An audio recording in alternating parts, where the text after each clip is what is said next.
बात करेंगे फ़ौजी अदालतों में सिविलियंस ट्रायल के खिलाफ दरख्वास्तों की समाअत से मुताल्लिक, जिस पर वज़ारत दिफ़ा के वकील ख्वाजा हारिस ने दलाइल मुकम्मल कर लिए।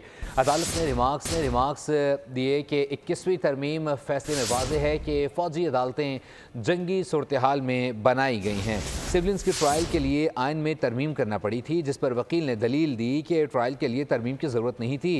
दिफा आर्मी एक्ट में मज़ीद जराइम को शामिल किया गया था। जस्टिस हसन अजहर रिजवी ने पूछा कि कामरा बेस पर हमले के मुल्ज़िमान का क्या हुआ, उनका ट्रायल कहाँ तक हुआ था। ख्वाजा हारिस ने कहा कि इस पर मालूमात हासिल करके आगाह करूँगा। इस पर मज़ीद तफसीलात जानते हैं समात से मुताल्लिक जुल्करनैन इकबाल से। जुल्करनैन, अपडेट कीजिए। देखिए, ताज़ा तरीन इसमें अपडेट ये है कि ख्वाजा हारिस जो वज़ारत दिफा के वकील थे वो अपने दलाइल मुकम्मल कर चुके हैं। इसके अलावा बलूचिस्तान हुकूमत और पंजाब की जो सूबाई हुकूमत है, इन दोनों की जानिब से भी ख्वाजा हारिस के दलाइल को अपना लिया गया है। जबकि शुहदा फोरम जो उनकी मरकजी दरख्वास्त थी इस केस में, उनकी जानिब से भी ख्वाजा हारिस के दलाइल को अपनाया गया है।